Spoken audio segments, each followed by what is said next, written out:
Yeah, Barry Dunning is on my left. Elijah Ormiston on my right. We, we didn't have our best stuff today. That wasn't our best. You got to give them credit. Arkansas State, they got a really good team. Had a couple battles with them in the regular season.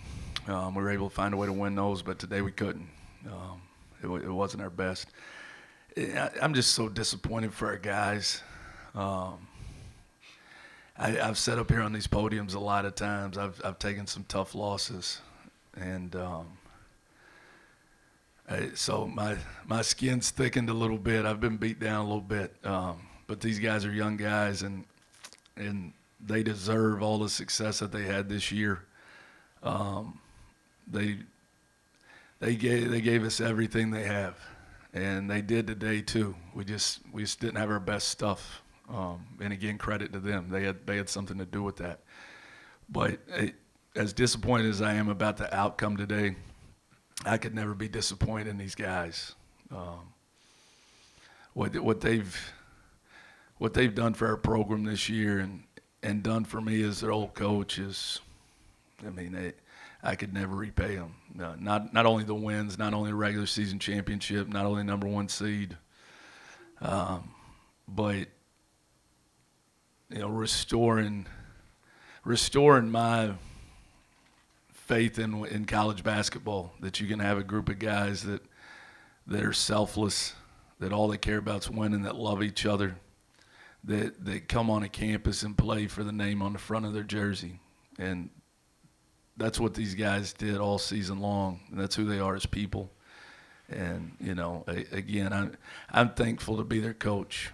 I wish I could have done more for them today. I wish we could have somehow came out with a win, but the joy that I had coaching these guys all year, I can't even put that into words.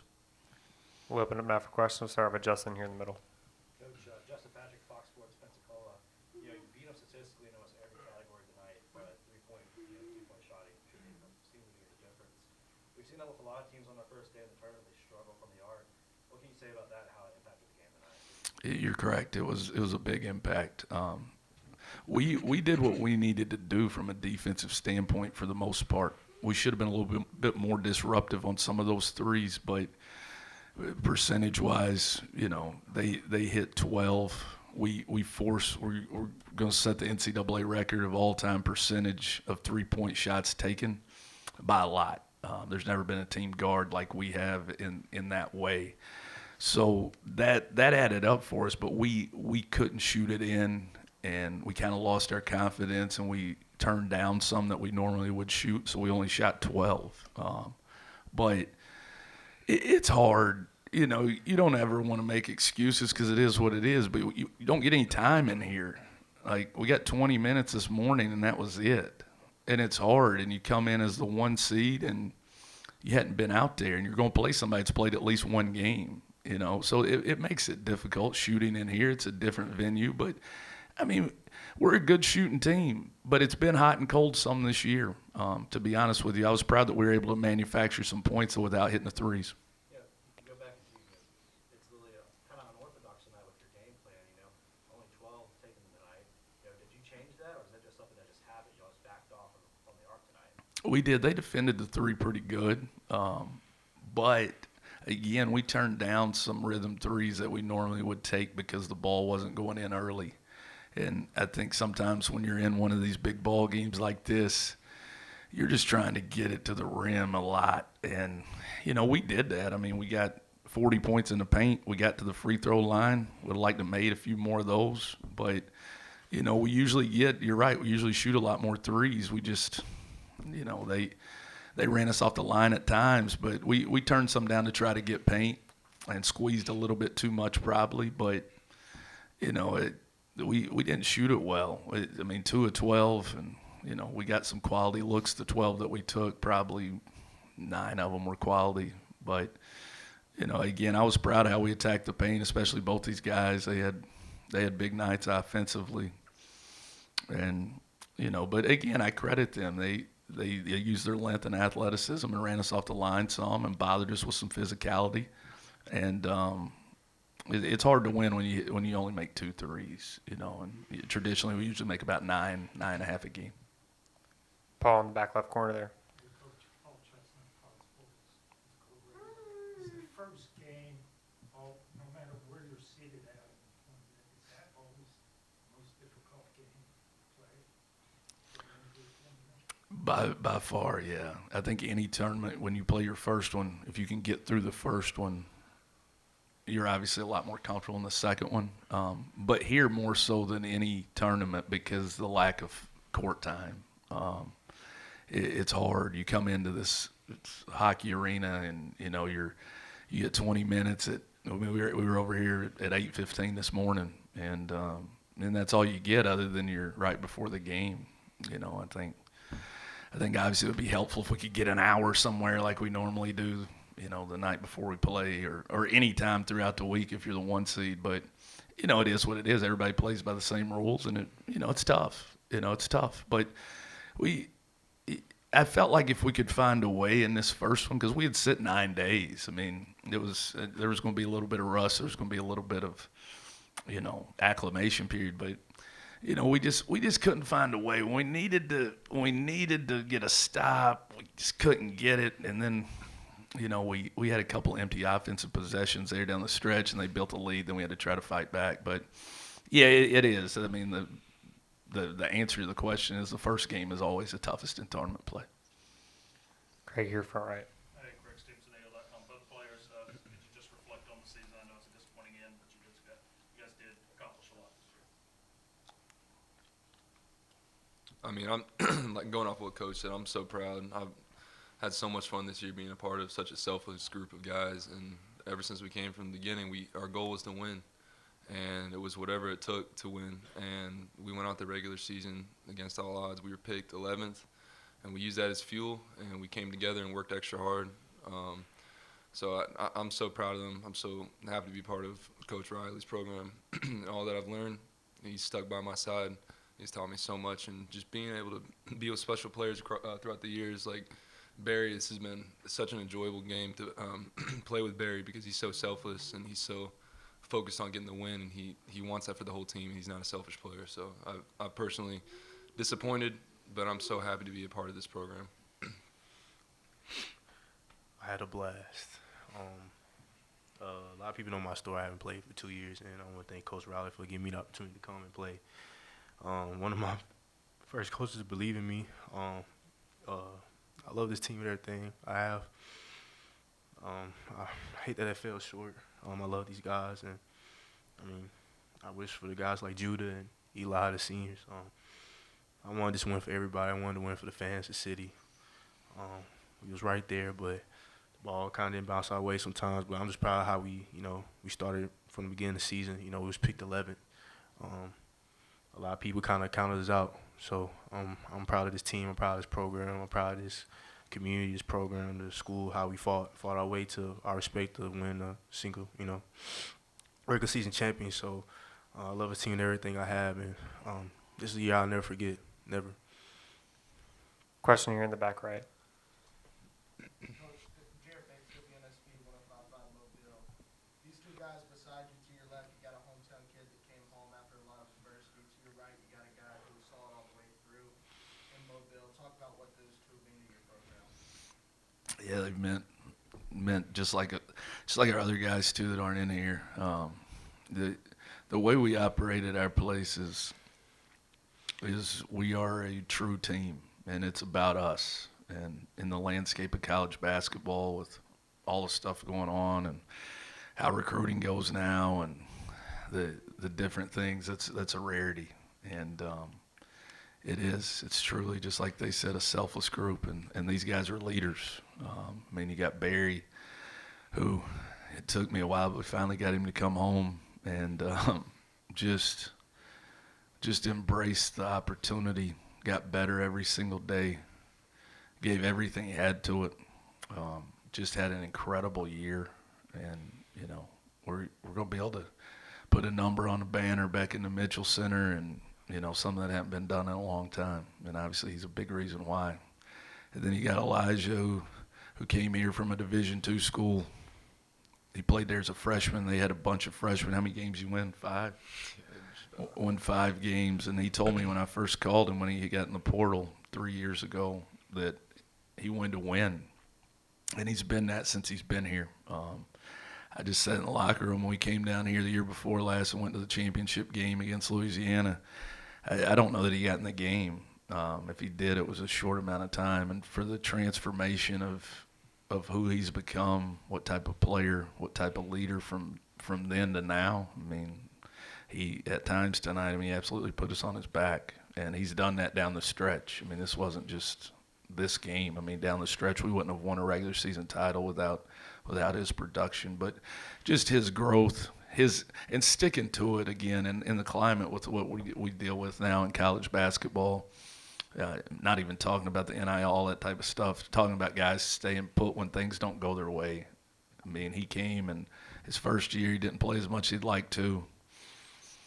Last year we won 16 games, which was the worst year in my tenure here. We were 16-16, and he could have left. He could have went back closer to home, back where his family's at, but he stayed, and he stayed, and he worked, and he got better every single day. So the success that he's had in his last go-around for us, I'm so happy for him and so proud of him. Justin here in the middle.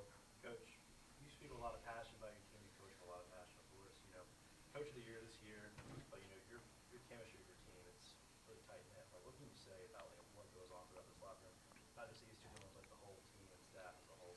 Yeah, thank you for saying that. That's the ultimate compliment, to be honest with you, because that's who we want to be. It's who we want to be every single day, and you know we preach that as a staff, but we also recruit to that.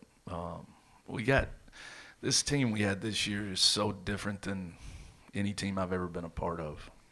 They were so close, from our players to our managers to our support staff to the coaches to everybody that touches our program on a daily basis. It's truly family, and you know that's a word that's thrown around a lot in our sport and every sport that there is, but it truly is. If you spend a week in our program, you know you'd be blown away at the relationships and how these guys operate on a daily basis. So as a coach, that's something I'm proud of, because it's something that carries over. It doesn't just carry over in hoops; it carries over into life. I talk to them all the time about that. You know, if you do the right things, you're a selfless person, you care about other people, you give back, then life's going to give back to you. You're going to be blessed with success no matter what it is. And these guys epitomize that. I mean, what they have done for our program is really special. And listen, like, we're in a one-bid league. We're not the SEC. The SEC is going to get 13 or 14 teams, and there's teams going with losing records in the league. I mean, the same thing throughout the Power 5, Power 4, whatever you want to say. We get one team in, and there's 14 of us, and there's so much parity in our league. So I'm a big proponent. I know, I'm sure fans or whatever, you know, they probably don't look at it that way, but I'm a big proponent in – the ultimate success is cutting down nets here in Pensacola to go to the NCAA tournament. There's only going to be one of them. It's going to be Arkansas State. Whoever wins this game, the next one, and one of those two teams are going to cut it down. I don't define our season as a failure because we're not going to cut these nets down. Our season is a success because of the type of men that these guys are and the other guys in our locker room. Now, part of that success came with a regular season championship, Coach of the Year, all league guys, all that type of stuff. But the real true definition is what these guys got out of it and the memories that they made.